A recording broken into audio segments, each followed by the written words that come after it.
Hello everyone, welcome to my YouTube channel talk to India. Friends, आज हम लोग discuss करेंगे बलबन के बारे में, यानी गियासुद्दीन बलबन के बारे में। तो इनका जो टाइम पीरियड था वो था 1266 ईस्वी से 1287 ईस्वी तक इनका टाइम पीरियड था। देखिए, बलबन का जो मूल नाम था वो था बहाउद्दीन। इनकी जाति थी इलवारी तुर्क जाति का था गियासुद्दीन बलबन।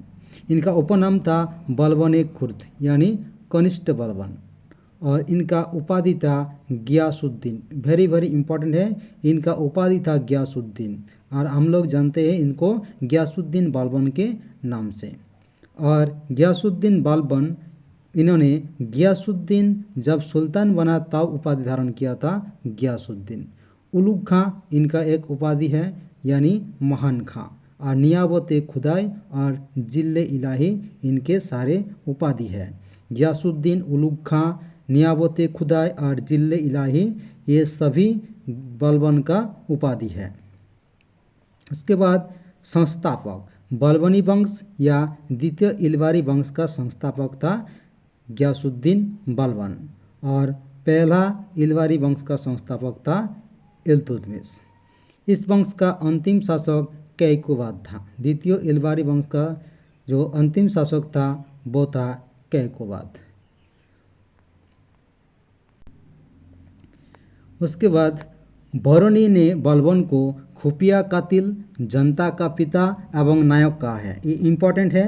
जियाउद्दीन बरनी ने बलबन को खुफिया कातिल, जनता का पिता एवं नायक कहा है। पालम बाबली शिलालेख 1281 ईस्वी के रचनाकार था जगेश्वर पंडित। इस लेखों में, यानी पालम बाबली शिलालेखों में वर्णित है कि बलबन भगवान विष्णु के सारे कार्यों संपन्न कर रहा है। और एक अभिलेख है गढ़मुक्तेश्वर अभिलेख, ये इम्पोर्टेंट है। इसमें बलबन को खलीफा का सहायक कहा गया है, ये इम्पोर्टेंट है। इब्न बतूता बुखरा के साधु के किस्से से बलबन के चरित्र पर प्रकाश डालता है। इब्न बतूता बुखरा के साधु के किस्से के लेकर बलबन के चरित्र पर प्रकाश डालता है। कैसे, देखिए। साधु के बुरे बर्ताव के बावजूद बलबन ने अनार खरीदकर उसे दिया और बदले में साधु से हिंदुस्तान का राजा होने का आशीर्वाद प्राप्त किया। तो आप याद रख सकते हैं, इब्न बतूता ने इसको बलबन को चरित्र पर प्रकाश डाला है साधु को किस्सा लेकर, साधु के किस्सा लेकर। उसके बाद मिनहाज के अनुसार बलबन के दादाजी 10 सहस्त्र खानों के ऊपर महान खान थे। ये इम्पोर्टेंट है। बचपन में बलबन और उसके भाई किसलू खां, बलबन का भाई का नाम क्या था, किसलू खां, मंगोलों के द्वारा गिरफ्तार कर लिया गया था। बलबन और किसलू खां को मंगोलों ने गिरफ्तार कर लिया था। मंगोलों ने उनका बागदाद में दास व्यापारी जलालुद्दीन बसरे के हाथों बेच दिया था। तो आप याद रख सकते हैं कि जलालुद्दीन बसरे के हाथों में बेच दिया था बागदाद में। उसके बाद इल्तुतमिश ने ग्वालियर विजय के पश्चात, ये वेरी वेरी इंपॉर्टेंट है, इल्तुतमिश ने ग्वालियर विजय के पश्चात 1232 ईस्वी में दिल्ली के बाजार में उनको खरीदा, तभी दोनों भाई पुनः आपस में मिल सके। तो इल्तुतमिश ने खरीदा था किसको, बलबन को। कब खरीदा था, 1232 ईस्वी में दिल्ली के बाजार से खरीदा था। तब जाकर किसलू खां और बलबन एक साथ मिल सका था।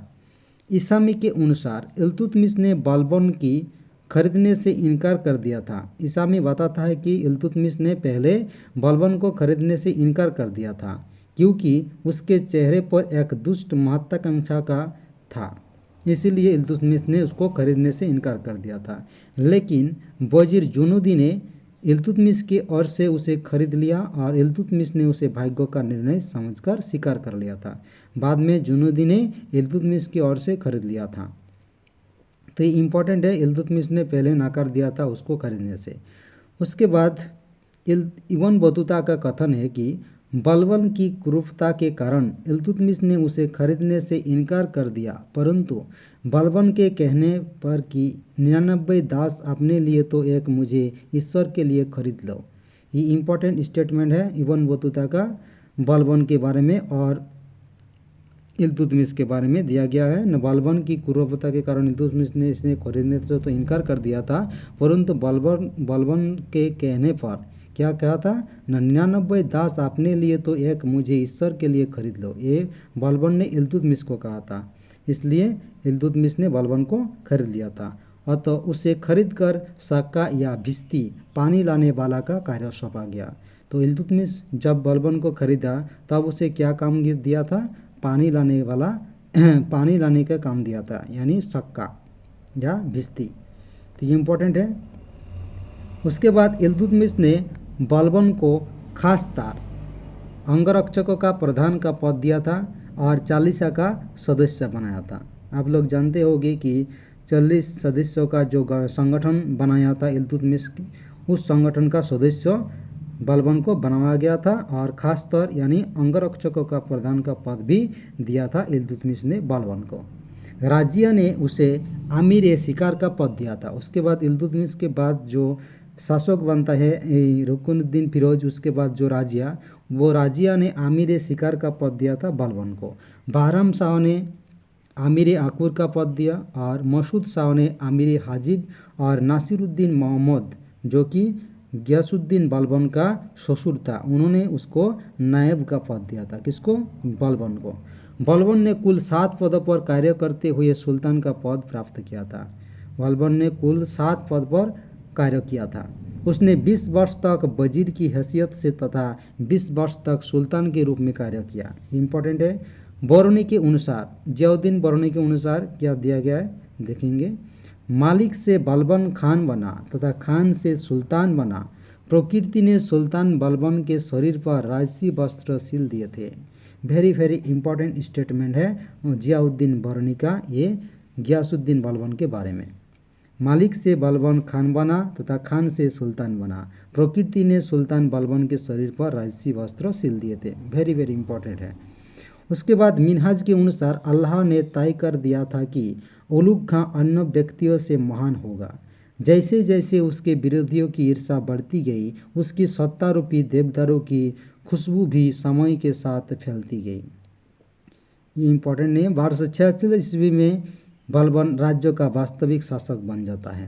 यद्यपि नायब मामलिकात एवं उलुग खां की उपाधि उसे 1249 ईस्वी में मिली थी। ये इम्पोर्टेंट है।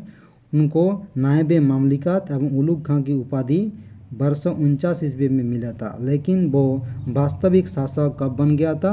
1240 ईस्वी से। आमिर खुर्द ने सिरुल औलिया में नासिरुद्दीन के काल में उलुग खां एवं बाबा फरीद की अजोदन में भेंट का वर्णन करते हुए कहा है कि तो नासिरुद्दीन के काल में उलुग खां एवं बाबा फरीद का अजोदन में भेंट हुआ था। इस पर कहता है कि उन दिनों उलुग खां की सुल्तान बनने की तीव्र आकांक्षा थी। ये इम्पोर्टेंट है। उन दिनों उलुग खां की सुल्तान बनने की तीव्र आकांक्षा थी। फरिश्ता के अनुसार बलबन ने खुलेआम या गुप्त षड्यंत्र से इल्तुतमिश के वंशजों को, जिन्हें वो सिंहासन के लिए विरोधी समझता था, मार डाला था।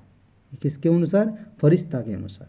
बलबन ने सुल्तान के सम्मान के प्रतीक छत्र का प्रयोग नासिरुद्दीन के समय ही आरंभ कर दिया था। ये इम्पोर्टेंट है। बलबन ने सुल्तान के सम्मान के प्रतीक जो था छत्र, उसका प्रयोग वो नासिरुद्दीन यानी उसका जो जमाई था नासिरुद्दीन, उनके समय ही आरंभ कर दिया था। नासिरुद्दीन के जीवन काल में उसे प्राय सुल्तान के रूप में संबोधित किया जाता था। इम्पोर्टेंट है। यही कारण है कि मिनहाज बलबन को सुल्तान तथा नासिरुद्दीन मोहम्मद को सुल्तानुस लातिन कहकर संबोधित करता है। किसने? मिनहाज ने।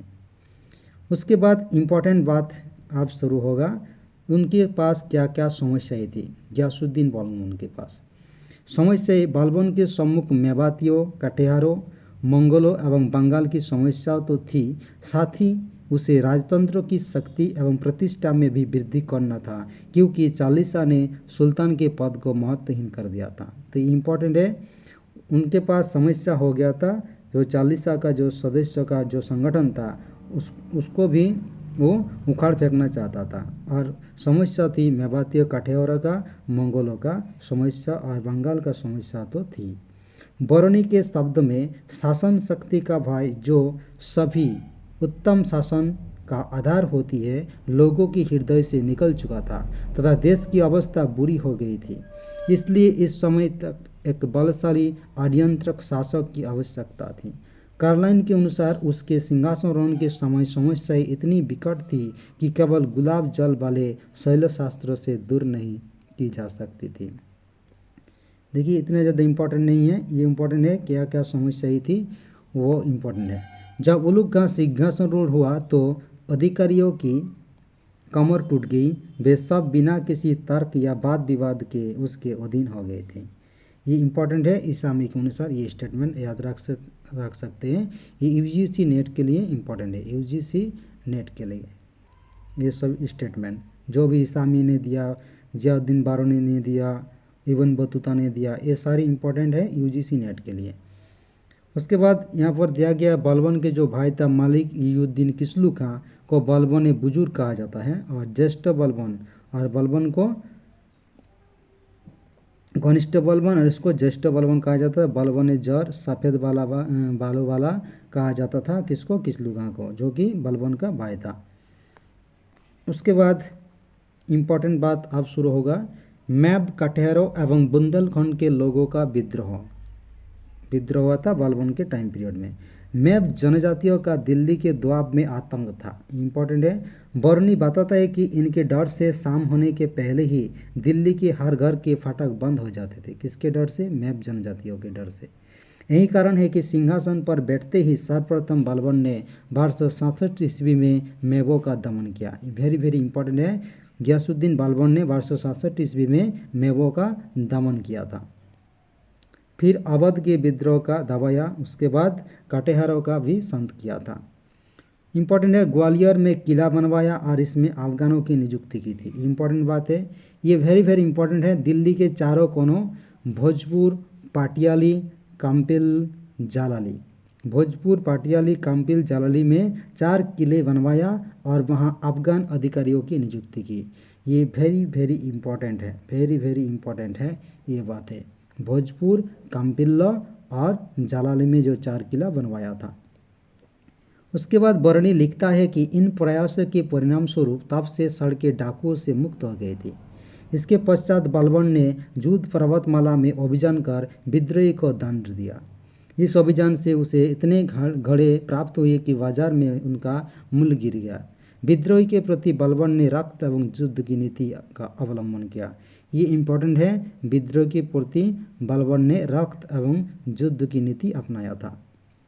उसके बाद बंगाल के बारे में ये इम्पोर्टेंट टॉपिक है, गियासुद्दीन के बारे में। 1254 ईस्वी में बंगाल अरसला खां के नेतृत्व में स्वतंत्र हो गया था, इम्पोर्टेंट है।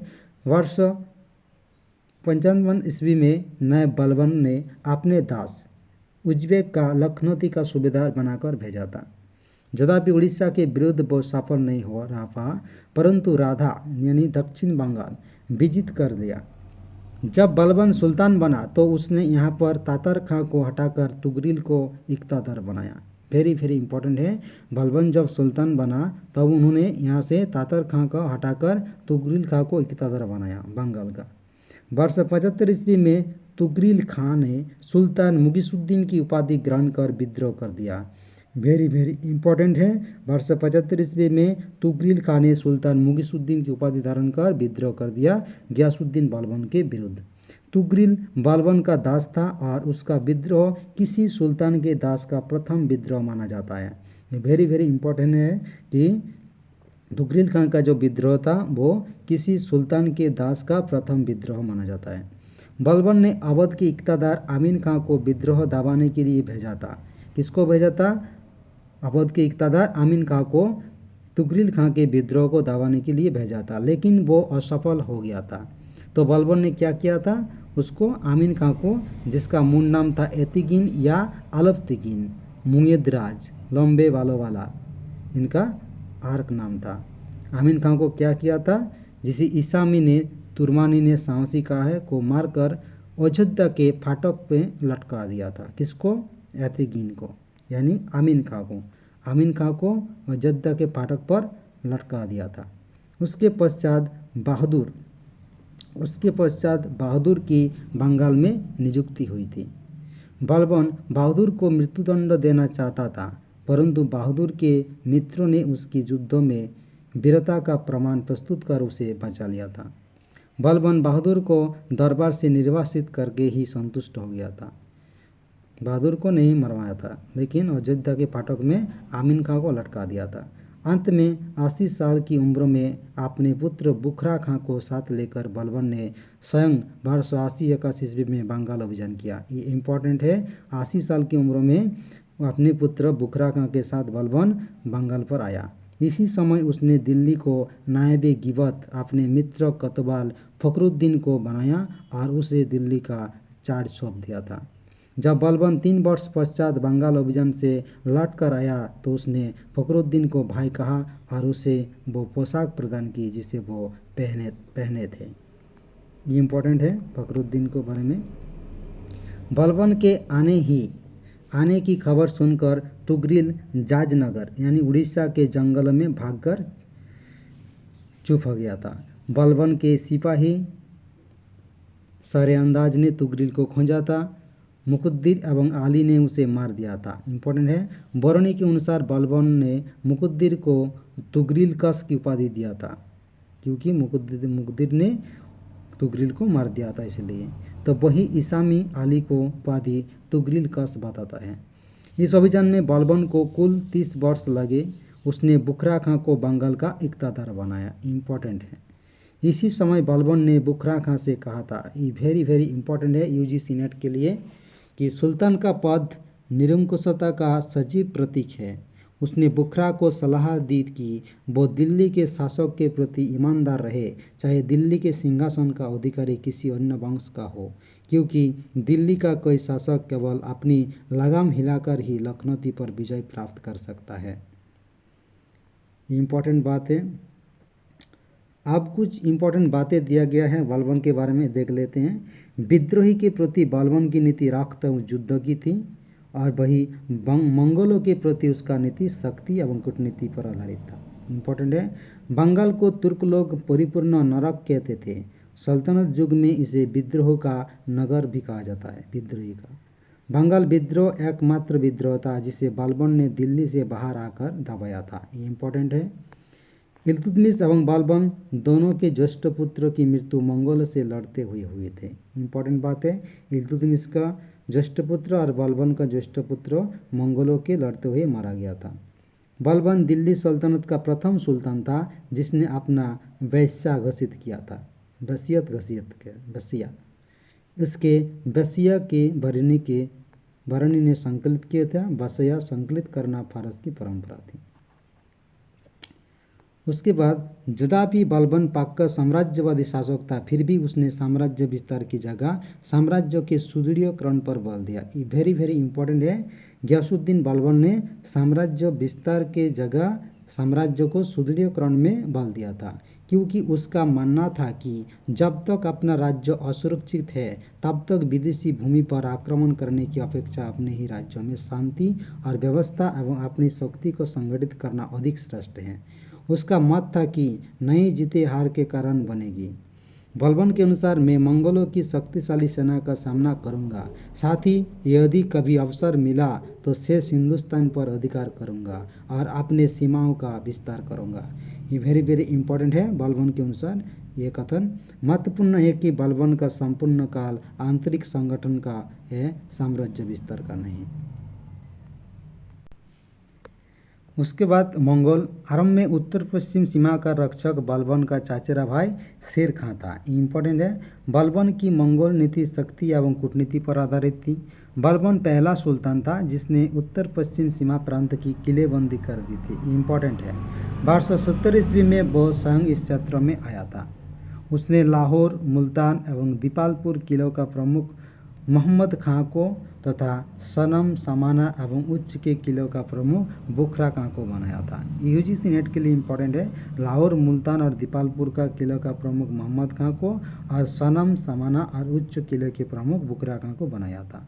बलबन की उत्तराधिकारियों के शासनकाल में अंतिम मुगल आक्रमण 1288 ईस्वी में तमरखास का हुआ था। उसके बाद उनके जो पुत्र थे मोहम्मद का, उनके बारे में दिया गया है, देख लेंगे थोड़ा सा। इनकी जो उपाधि था मोहम्मद खां, उपाधि था का आन मालिक या खान सहित। मृत्युपरंद यवद बलबन ने उसे दिया था। मोहम्मद खां बलबन का ज्येष्ठ पुत्र था और बलबन द्वारा घोषित उसका उत्तराधिकारी था। ये इंपॉर्टेंट है, बलबन द्वारा घोषित उत्तराधिकारी था मोहम्मद खां। उसी के संरक्षण में सर्वप्रथम अमीर खुसरो एवं अमीर हसन देहलवी ने अपने साहित्यिक जीवन की शुरुआत की। ये वेरी वेरी इंपॉर्टेंट है, मोहम्मद खां के संरक्षण में सर्वप्रथम अमीर खुसरो और अमीर हसन देहलवी अपने साहित्यिक जीवन का शुरुआत किया था। ये दो बात इंपॉर्टेंट है। मोहम्मद खां ने ज्येष्ठ पुत्र मोहम्मद खां को उत्तराधिकारी चुना था और अमीर खुसरो और अमीर हसन देहलवी साहित्यिक जीवन शुरू किया था मोहम्मद खां के टाइम पीरियड में। मोहम्मद खां ने फारसी के महान कवि शेख सादी को भी भारत बुलाया, लेकिन वो आ नहीं पाए थे। वो मुल्तान में शेख सादी के लिए खानका बनवाया चाहता था। सूफी सदुद्दीन आरिफ ने मोहम्मद खां को बता दिया था कि उसकी मृत्यु मंगोल से लड़ते हुए हो जाएगी। वही हुआ और वो मंगोल तमर से लड़ते हुए 1286 ईस्वी में मर गया था। कौन? मोहम्मद खां। बरनी के अनुसार 1 वर्ष बाद पुत्र वियोग में बलबन भी मर गया था। ईसामी के अनुसार चूंकि बलबन ने एक बुढ़िया के एकमात्र पुत्र को अकारण मृत्युदंड दे दिया था, वो बुढ़िया प्रत्येक रात राजमहल के सामने अली और सुल्तान के लिए देवी प्रकोप की प्रार्थना करते थे। खाने शहीद की मृत्यु के पश्चात वो कभी राजमहल के इर्द गिर्द नहीं देख पाए। तो ये था गियासुद्दीन बलबन के बारे में वीडियो। अगले वीडियो में बलबन का राजत्व के बारे में डिस्कस करेंगे और वो पार्ट में समाप्त हो जाएगा बलबन। Thank you.